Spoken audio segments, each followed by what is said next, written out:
Le procès de Jeanne d'Arc, aka the trial of Joan of Arc, jury prize winner at the Cannes Film Festival, which in my book gives you the indication, I mean, not the indication, tells you exactly most of the time what are the best films of that year. Better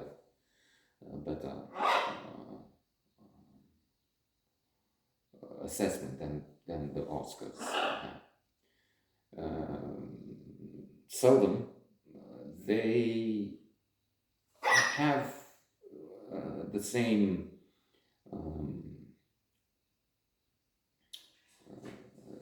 approval. Let's take last year. The winner was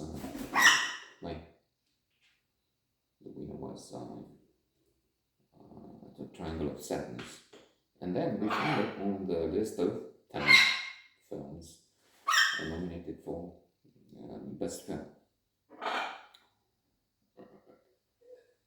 with no chance. It had no chance.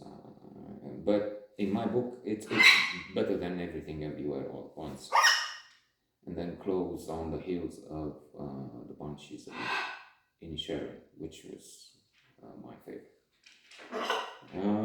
So we have that, and then of course Parasite, one of the rare occasions when the film wins the Palme d'Or and the Oscar for best film, not just foreign language, best film.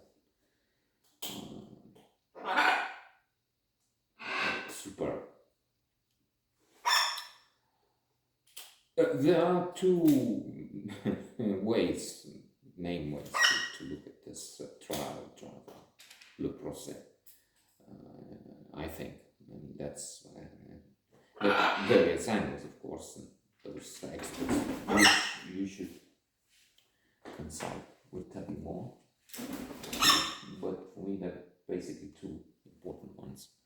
In one, you just laugh as a silly individual and mock. What's the buzz? Tell me what's happening. When do we ride to Jerusalem? So you are the Christ. You're the great Jesus Christ. Prove to me that you're divine. Change my water into wine. So applying that to Jesus Christ Superstar. To Joan of Arc and make light of it. I mean, why? Who was talking to her? God or Virgin Mary? I mean, she hears voices. This is a mental case. And then we make such a fuss. What's the buzz? Tell me what's happening. I mean, this is ridiculous. This teenager, I mean, troubled, and then she hears voices, and then follow me, avant. Allons, enfants de la patrie. Well, that's much later, of course, centuries later. French Revolution, Marseillaise. It wasn't back then. But she was fighting the English, she was a patriot, so we're moving on to the other opposite perspective, if you will, a view of this. This is a glorious young woman. I was going to say girl, but that's all. In that view, we have to avoid any words that would diminish her in any way, because this is a symbol. This is a role model. This is, we have the Marvel universe now, which is conquering cinemas with inflated, invented superheroes. But now there's your chance to admire somebody who's real, was real. True, there is this problem, which again would tend to push you one way or the other. Probably, maybe you find details in history that would send you, come on, with some data that will push this theory of she was just well, let's not say crazy, but a woman, young woman in turmoil, as it happens with teenagers, women, boys, other. And as a result, she got inflamed, and you have all this.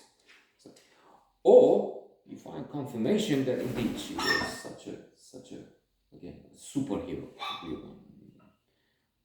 moving the crowds, leading the fight, committing sacrifice. When we have in this, indeed, mostly you're pushed in this direction with her image as a heroine. She's passionate. She's fervent in her. She shows all the character strengths: courage, integrity. She doesn't give up. She is persevering. She has vitality, humanity, transcendence, perhaps in temperance. She's not, I mean, she's pushing it, she's all at the limit, but that's what heroes are for. So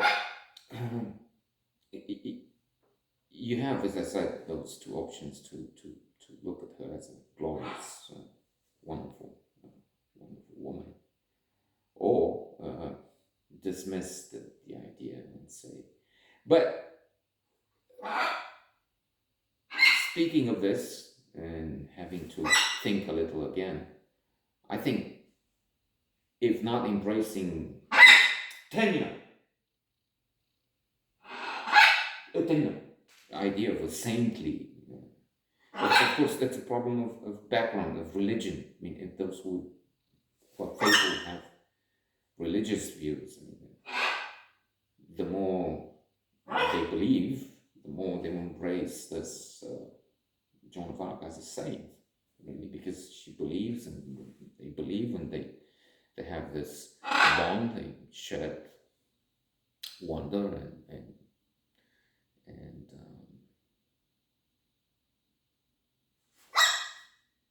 divine light that is part when they see others, like this fellow here, have to take a step back, and then because they don't believe anything, I mean, come on, you hear voices. God is talking to what God? The Almighty that lets you burn on the stake? Yeah, right. That's quod erat demonstratum. There's your demonstration there. But then, of course, you have free will. C.S. Lewis talks about it. I mean, if